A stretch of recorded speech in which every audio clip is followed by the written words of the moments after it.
तो आज का हमारा टॉपिक है फिजिक्स क्लास 10th, जिस टॉपिक का नाम है लाइट। सबसे पहले हम लोग डिस्कस करेंगे कि ऑब्जेक्ट कितने प्रकार के होते हैं। तो ऑब्जेक्ट जो है टोटल 5 टाइप्स ऑफ ऑब्जेक्ट होते हैं। सबसे पहला का नाम है लुमिनस ऑब्जेक्ट, उसके बाद non luminous object, transparent object, translucent object और ओपेक ऑब्जेक्ट। ठीक है। तो लुमिनस ऑब्जेक्ट क्या होता है? वैसा ऑब्जेक्ट जिसके पास अपना लाइट होता है, वैसे ऑब्जेक्ट को हम लोग लुमिनस ऑब्जेक्ट बोलते हैं। एग्जाम्पल सन, सन के पास अपना लाइट है। वैसा ऑब्जेक्ट जिसके अंदर से लाइट निकलता है, जिसके पास अपना लाइट होता है, उसको हम लोग बोलते हैं लुमिनस ऑब्जेक्ट। एग्जाम्पल सन हो गया, बल्ब हो गया, ट्यूबलाइट हो गया, इन सब के अंदर से लाइट निकलता है। तो ऐसे ऑब्जेक्ट को हम लोग क्या बोले? ल्यूमिनस ऑब्जेक्ट बोले। ठीक है। उसके बाद होता है नॉन लुमिनस ऑब्जेक्ट, वैसा ऑब्जेक्ट जिसके पास अपना लाइट नहीं होता है, वैसे ऑब्जेक्ट को बोलते हैं नॉन ल्यूमिनस ऑब्जेक्ट। एग्जांपल में जैसे मून, मून याद रखना, मून याद रखना, मून हमारा एक तरीके का नॉन ल्यूमिनस ऑब्जेक्ट है। नॉन लुमिनस ऑब्जेक्ट क्यों है सर मून? क्योंकि मून क्या करता है, ये सन के लाइट को एब्जॉर्व करके और रिफ्लेक्ट करने का काम करता है। इस कारण से इसके पास अपना लाइट नहीं होता है, बल्कि ये क्या करता है, सन के लाइट को रिफ्लेक्ट करता है। ठीक है। तो नॉन लुमिनस ऑब्जेक्ट क्या होता है? वैसा ऑब्जेक्ट जिसके पास अपना लाइट नहीं होता है, वैसे ऑब्जेक्ट को नॉन लुमिनस ऑब्जेक्ट बोलते हैं। एग्जांपल मून हो गया, अर्थ, पेंसिल हो गया, टेबल हो गया, चेयर हो गया। ठीक है। ये सब जो है नॉन लुमिनस ऑब्जेक्ट है। उसके बाद आता है ट्रांसपेरेंट ऑब्जेक्ट। ट्रांसपेरेंट ऑब्जेक्ट वैसा ऑब्जेक्ट जिसके अंदर से पूरा पूरा लाइट पास हो जाए, वैसे ऑब्जेक्ट को बोलते हैं ट्रांसपेरेंट ऑब्जेक्ट। मान लो ये हमारा ऑब्जेक्ट है, इस पे कोई लाइट गिरा और पूरा पूरा लाइट पास हो गया, आर पार हो गया, ऐसे ऑब्जेक्ट को बोलते हैं हम लोग ट्रांसपेरेंट ऑब्जेक्ट। यहां पे डेफिनेशन लिखा हुआ है, object which passes almost all light, the portion of light falling on it, यानी कि जिस पोर्शन पे लाइट गिर रहा है उस पोर्शन से पूरा पूरा लाइट पास हो जाता है। The object which allow to light pass through them is known as transparent object. फिर आता है ट्रांसलूसेंट ऑब्जेक्ट। ट्रांसलूसेंट ऑब्जेक्ट वैसा ऑब्जेक्ट होता है जो थोड़ा थोड़ा लाइट को पास करता है और थोड़ा थोड़ा लाइट को पास नहीं करता, यानी कि लाइट को पार्शियली पास करता है। क्या करता है? लाइट को पार्शियली पास करता है, वैसे ऑब्जेक्ट को बोलते हैं ट्रांसलूसेंट ऑब्जेक्ट। और ओपेक वैसा ऑब्जेक्ट होता है जो कि पूरा पूरा लाइट को पास नहीं होने देता है, वैसे ऑब्जेक्ट को हम लोग क्या बोलते हैं? ओपेक ऑब्जेक्ट बोलते हैं। ठीक है। तो there are 5 types of object. कौन कौन सा होता है हम लोग सीख चुके हैं, luminous, non luminous, transparent, translucent और ओपेक ऑब्जेक्ट। ठीक है। अब बात यह है कि हम लोग को ऑब्जेक्ट दिखता क्यों है गुरुजी? तो हम लोग को ऑब्जेक्ट दिखता है due to the phenomena of reflection. Reflection of light के कारण हमारे अगल बगल के सारे चीज, मतलब हमारे अगल बगल जितने भी चीज हैं उनको हम लोग देख पाते हैं। किसके कारण? Due to the phenomena of reflection के कारण। ठीक है। तो रिफ्लेक्शन पढ़ने से पहले हम लोग पढ़ेंगे कि इमेज कितने प्रकार के होते हैं। इमेज कितने प्रकार के होते हैं? तो there are 2 types of image. एक आता है तुम्हारा रियल इमेज और दूसरा आता है तुम्हारा वर्चुअल इमेज। ठीक है। तो देखेंगे कि रियल इमेज क्या होता है। तो वैसा इमेज जो स्क्रीन पे ऑब्टेन हो जाए, यानी कि वैसा इमेज जो स्क्रीन पे उतर जाए, वैसे इमेज को बोलते हैं रियल इमेज। जैसे हम लोग जो फोटो देखते हैं, फोटो कैसा इमेज है? फोटो हमारा रियल इमेज है। जो फोन में हम लोग फोटो लेते हैं वो हमारा कैसा इमेज है? रियल इमेज है। क्यों सर? क्योंकि वो स्क्रीन पे उतर जा रहा है, यानी कि अगर तुम फोटो ले लिए तो फोटो तुमको बार बार जब भी तुम्हारा मन करेगा तुम देख सकते हो, यानी कि वो स्क्रीन पे उतर गया। तो वो कैसा इमेज है? रियल इमेज है। Very good. और रियल इमेज हमेशा कैसा होता है? रियल इमेज जो है, रियल इमेज हमेशा और हमेशा कैसा होता है? नेचर का ये जो है वो इन्वर्टेड होता है। नेचर का इन्वर्टेड। इन्वर्टेड का मतलब होता है ऊ आधा लटा, उल्टा उल्टा। रियल इमेज हमेशा कैसा होता है? उल्टा होता है। रियल इमेज हमेशा कैसा होता है? उल्टा होता है। ठीक है। इन्वर्टेड मतलब उल्टा। तो एक बात याद रखना कि ये दोनों भाई बहन है। कौन सा? कहीं भी अगर रियल इमेज आएगा, कहीं भी अगर रियल इमेज आएगा तो उसके साथ आंख नाक कान बंद करके लिख देना अपने आप कि वो कैसा होगा? इन्वर्टेड होगा, यानी कि रियल प्लस इन्वर्टेड होगा। क्या होगा? रियल प्लस इन्वर्टेड होगा। कहीं भी रियल इमेज बनेगा तो वो हमेशा उल्टा ही होगा। इसको हमेशा याद रखना। रियल इमेज कैसा होता है? हमेशा और हमेशा इन्वर्टेड होता है। तो रियल के साथ हमेशा इन्वर्टेड आता है। ठीक है। अब बात यह है कि रियल इमेज बनता कैसे है। तो देखो, जब दो लाइट रे आपस में एक्चुअली में मीट करेंगे, जैसे एक लाइट रे ये हो गया, जैसे कि देखो ये है लाइन, और इस तरीके से अगर हम लोग एरो बना देते हैं तो इसका नाम है क्या, इसका नाम है रे। क्या नाम है, रे। तो हम वही बोल रहे हैं कि दो लाइट रे आपस में अगर एक्चुअली में मीट करेगा, देखो तो यहां पे एक्चुअली मीट किया ना, इस पॉइंट पे आकर के मीट कर गया, इस पॉइंट पे। तो इस पॉइंट पे जो इमेज बनेगा वो कौन सा इमेज बनेगा, रियल इमेज बनेगा। समझ में आ रहा है, वेरी गुड। जब दो लाइट रे आपस में एक्चुअल में मीट करेगा तो कौन सा इमेज बनेगा, रियल इमेज बनेगा, ठीक है। और अभी हम बताए थे रियल इमेज कैसा नेचर का होता है, इन्वर्टेड नेचर का होता है। इन्वर्टेड मतलब ऊ आधा लटा, उल्टा उल्टा। रियल कैसा होता है, इन्वर्टेड होता है। रियल कैसा होता है, इन्वर्टेड होता है। वेरी गुड, ठीक है।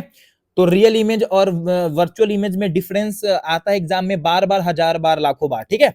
तो formed by actual meeting of light ray, जब दो लाइट रे आपस में एक्चुअल में मीट करता है तब जो इमेज बनता है तब उसको बोलते हैं रियल इमेज। और रियल इमेज कैसा होता है, इन्वर्टेड इन नेचर। कैसा होता है, इन्वर्टेड इन नेचर, ठीक है। तो एग्जाम में आएगा रियल इमेज कहां कहां बनता है भाई, तो रियल इमेज होता है कहां बनता है, ह्यूमन आईज में। हमारे आंख के अंदर जो इमेज बनता है वो कैसा बनता है, रियल इमेज बनता है। Pinhole camera, pinhole camera class 6 में तुम लोग पढ़े होगे, पिनहोल कैमरा क्या होता है, ठीक है। तो पिनहोल कैमरा में भी कैसा इमेज बनता है, रियल इमेज बनता है। कैमरा में पिनहोल कैमरा हो गया, उसके बाद कहा गया, हाँ, उसके बाद रियल एंड इन्वर्टेड इमेज बनता है। कैमरा में, फोन में, ये सब में कैसा इमेज बनता है, रियल इमेज बनता है। तो रियल इमेज में हम लोग 1 2 3 4 चार पॉइंट देख लिए कि can be obtain on screen, generally the real image are inverted in nature. उसके बाद real image is formed by actual meeting of light ray, जब लाइट रे आपस में एक्चुअल में मीट करता है तब जो इमेज बनता है उसको रियल इमेज बोलते हैं। और इसका एग्जांपल, ठीक है। अब देखते हैं वर्चुअल इमेज क्या होता है। याद रखना, याद रखना, याद रखना, ये एग्जाम में आता है, ठीक है। ये एग्जाम में आता है डिफरेंस बिटवीन रियल इमेज और वर्चुअल इमेज, ठीक है। इसको साफ कर देते हैं। रियल इमेज और वर्चुअल इमेज जो है वो एग्जाम में आता है, ठीक है। तो रियल हम लोग समझ में आ गया हम लोगों को। अब देखते हैं वर्चुअल इमेज क्या होता है, ठीक है।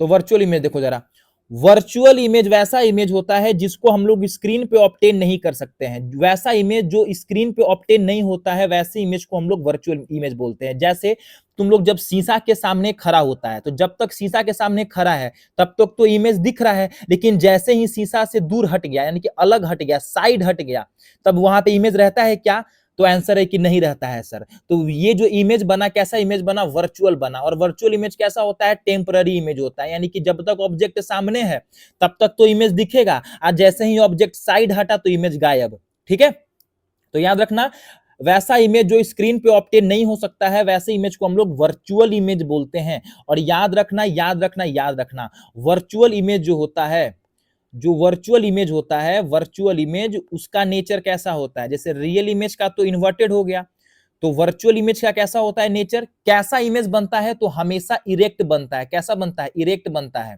अब बात यह है कि इरेक्ट क्या होता है सर, इरेक्ट का मतलब होता है सीधा। क्या होता है, सीधा। क्या होता है, सीधा। सीधा मतलब सीधा। जैसे अगर हम लोग शीशा के सामने अगर खड़े रहते हैं, ठीक है, थोड़ा मेरा स्पीड ज्यादा है क्या, अच्छा ठीक है, कोई बात नहीं, मैनेज कर लेना, ठीक है। तो जैसे हम लोग शीशा के सामने खड़े होते हैं तो क्या, जब हम लोग नॉर्मली पोजीशन में खड़े, हमारा सर ऊपर पैर नीचे, तो हमारा इमेज कैसा दिखता है, पैर ऊपर और सर नीचे, ऐसा दिखता है क्या, नहीं ना। हम लोग जैसे हैं वैसे ही पोजीशन में दिखता है, यानी कि ये कैसा इमेज बना, इरेक्ट इमेज बना। इरेक्ट मतलब सीधा। तो वर्चुअल इमेज कैसा होता है, तो वर्चुअल इमेज हमेशा कैसा नेचर का होता है, इरेक्ट नेचर का होता है। कैसा होता है, इरेक्ट नेचर का होता है। वेरी गुड, ठीक है। अब देखो, जो वर्चुअल इमेज है कब बनेगा, जब दो लाइट रे आपस में मीट नहीं करेगा। एक्चुअल में जब मीट नहीं करेगा तब बनेगा वर्चुअल इमेज। जैसे मान लो कि मान लो यहां से ऑब्जेक्ट से लाइट निकला, ठीक है, और ये कोई सरफेस है, तो बताओ यहां पे एक्चुअल मीटिंग हुआ, नहीं हुआ। तो हम लोग क्या करते हैं कि खुद से इसको आगे बढ़ा करके और मीट करवा देते हैं खुद से, ठीक है। और मान लेते हैं कि यहाँ पे कहीं पे इमेज बन रहा होगा, देखो तो ये डॉट डॉट क्या इंडिकेट कर रहा है कि हम लोग खुद से इस लाइन को एक्सटेंड कर दिए हैं और मीट करवा दिए हैं, ठीक है। ये अपने से नहीं मिल रहा है, खुद से नहीं मिल रहा है, इसको हम लोग मिलवा रहे हैं, ठीक है ना। तो वैसे इमेज को बोलते हैं वर्चुअल इमेज, ठीक है। तो यहाँ पे देखो, virtual image are erect in nature, formed by not actual meeting of light ray. तो 1 2 3 एक पॉइंट और लिख लो कि एग्जाम्पल कहां पे बनता है, example image formed in plane mirror. Plane mirror में जो इमेज बनता है बच्चा लोग, उसको क्या बोलते हैं? वर्चुअल इमेज बोलते हैं।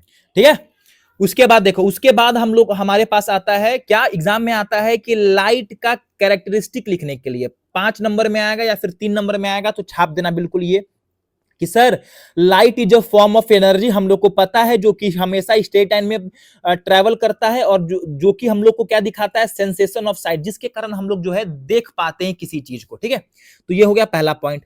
दूसरा पॉइंट क्या है कि light is an electromagnetic wave. Light क्या है? एक तरीके का इलेक्ट्रोमैग्नेटिक वेव है। अब इसको याद कर लेना, इसको जानने की अभी जरूरत नहीं है, पढ़ेंगे क्लास 11th में। ठीक है, लाइट जो है वो ट्रैवल करता है, सॉलिड में भी करता है, लिक्विड में भी करता है, गैस में भी करता है, और वैक्यूम में भी करता है। और याद रखना, जो हम लोग स्पीड ऑफ लाइट जो हम लोग देखे ना, 3 × 10⁸ मीटर पर सेकेंड, ये हम लोग देखे कहां का? वैक्यूम का देखे हैं। याद रखना इसको। ठीक है, हवा में इसका स्पीड बदल जाता है, थोड़ा सा का डिफरेंस होता है, ज्यादा नहीं, थोड़ा सा का डिफरेंस होता है। ठीक है, तो पहला पॉइंट क्या लिखोगे कि light is a form of energy which gives us sensation of site, जिसके कारण हम लोग देख पाते हैं। Light is an electromagnetic wave. Light travel करता है सॉलिड में भी, लिक्विड में भी, गैस में भी, और वैक्यूम में भी। वैक्यूम ऐसा जगह होता है जहां पे हवा नहीं होता है। ठीक है, very good. Light always travel in straight line. Speed of light कितना होता है? 3 × 10⁸ मीटर पर सेकेंड। एक सेकेंड में 3 × 10⁸ मीटर जो है लाइट चल जाता है। ठीक है, और लाइट जो है डिपेंड करता है किस पे? तो लाइट डिपेंड करता है मीडियम पे। मीडियम मतलब सॉलिड में कुछ और होगा, लिक्विड में कुछ और होगा, गैस में कुछ और होगा, और वैक्यूम में कुछ और होगा। स्पीड ऑफ लाइट डिपेंड करता है किस पे? मीडियम पे डिपेंड करता है। सॉलिड में कुछ और, लिक्विड में कुछ और, गैस में कुछ और, वैक्यूम में कुछ और। ठीक है, तो ये 6 पॉइंट है कि कोई भी 5 पॉइंट छाप के आ जाना एग्जाम में। ठीक है, समझ में आ गया? लाइट का प्रॉपर्टी बोल लो, कैरेक्टरिस्टिक बोल लो, ये 5 पॉइंट, कोई सा भी 5 पॉइंट छाप के एग्जाम में आ जाना। अब आगे देखते हैं। Sunlight takes 500 second to reach the earth surface. Sun से जो लाइट निकलता है वो अर्थ सरफेस में आने में उसको कितना समय लगता है? 500 सेकेंड लगता है, साल नहीं, 500 सेकेंड लगता है अर्थ तक आने के लिए लाइट को। ठीक है, 500 सेकेंड में अर्थ तक लाइट आ जाता है। ठीक है, और light is made up of photons. Photons क्या होता है? तो फोटोन्स एक तरीके का एनर्जी पैकेट है। क्या है बच्चों? एक तरीके का एनर्जी पैकेट है। एनर्जी पैकेट मतलब देखो, तुमको सिखाते हैं। जैसे ये हमारा क्या है? ये हमारा सन है। ठीक है, तो सन से जो रे ऑफ लाइट आता है ऐसे नहीं आता है। ठीक है, तो बताते हैं। ये हमारा मान लो अर्थ है, ये आता है एनर्जी पैकेट में, इस तरीके से डिसकंटिन्यूअस फॉर्म में आता है हमारे अर्थ पे लाइट, इस तरीके से। ठीक है, इस तरीके से आता है। और ये जो डिसकंटिन्यूअस फॉर्म है, एनर्जी पैकेट है, इसी को बोलते हैं फोटोन्स। ठीक है, फोटोन्स। तो हालांकि ज्यादा पूछेगा नहीं तुम्हारे एग्जाम में, बस याद रखना कि फोटोन्स क्या होता है। Photons is energy packet. ठीक है, एनर्जी पैकेट होता है जिससे लाइट बना होता है, या फिर जिसके जैसे लाइट हमारे सरफेस पे आता है। ठीक है, तो लाइट का कैरेक्टरिस्टिक देख लिए हम लोग, प्रॉपर्टी देख ली हम लोग, ये भी देख लिए कि लाइट जो है वो बना होता है फोटोन से। ठीक है, अब देखते हैं कि लाइट के पास दो वो नेचर होता है। दो नेचर मतलब डुअल नेचर। हाँ, दो नेचर का मतलब होता है, एक होता है तुम्हारा पार्टिकल नेचर और दूसरा होता है तुम्हारा वेव नेचर। तो पार्टिकल नेचर में हम लोग को पढ़ना है रिफ्लेक्शन के बारे में, रिफ्रैक्शन के बारे में, फोटो इलेक्ट्रिक इफेक्ट के बारे में। ठीक है, बेसिकली ये पढ़ना होता है। और पार्टिकल नेचर के बारे में बताया, कौन बताया था? न्यूटन बताया था। ठीक है, और दूसरा हम लोग को पढ़ना है वेव नेचर। हम लोग को नहीं पढ़ना है, मतलब होता है ऐसा, ये बता रहे हम लोग को। तो बेसिकली पढ़ना है दो ही चीज, एक हमारा हो गया रिफ्लेक्शन और दूसरा हो गया हमारा रिफ्रैक्शन। ठीक है, लेकिन फिर भी नोट्स में ऐड कर लेना। ठीक है, पार्टिकल नेचर हो गया, कौन बताया पार्टिकल नेचर के बारे में? न्यूटन बाबा बताते हैं। और वेव नेचर के बारे में कौन बताया? तो वेव नेचर के बारे में बताते हैं हाइगन्स करके, हाइगन्स प्रिंसिपल एक दिए थे, हाइगन्स साइंटिस्ट थे। ठीक है, वो बताते हैं डिफ्रैक्शन, इंटरफेरेंस और पोलराइजेशन। ये सारा का सारा टॉपिक है क्लास 12th का। इतना हम लोग फोकस करेंगे, इतना क्या करेंगे ही नहीं, बिल्कुल बस हम लोग रिफ्लेक्शन ऑफ लाइट पढ़ेंगे और रिफ्रैक्शन ऑफ लाइट पढ़ेंगे। ठीक है, वेरी गुड। तो इस तरीके से हमारा सारा सिस्टम हो गया। ठीक है ना, लाइट हम लोग देख लिए, वर्चुअल इमेज देख लिए, इन्वर्टेड इमेज देख लिए। इस तरीके से हमारा प्रॉपर जो है सीक्वेंस बन गया। इतना तक तो तुम लोग पढ़े और वेट करो नेक्स्ट वीडियो का। ठीक है, तब तक के लिए ओके बाय। हंसते रहो, खेलते रहो, मुस्कुराते रहो, डांस करते रहो और पढ़ाई करते रहो। ठीक है, तब तक के लिए ओके बाय।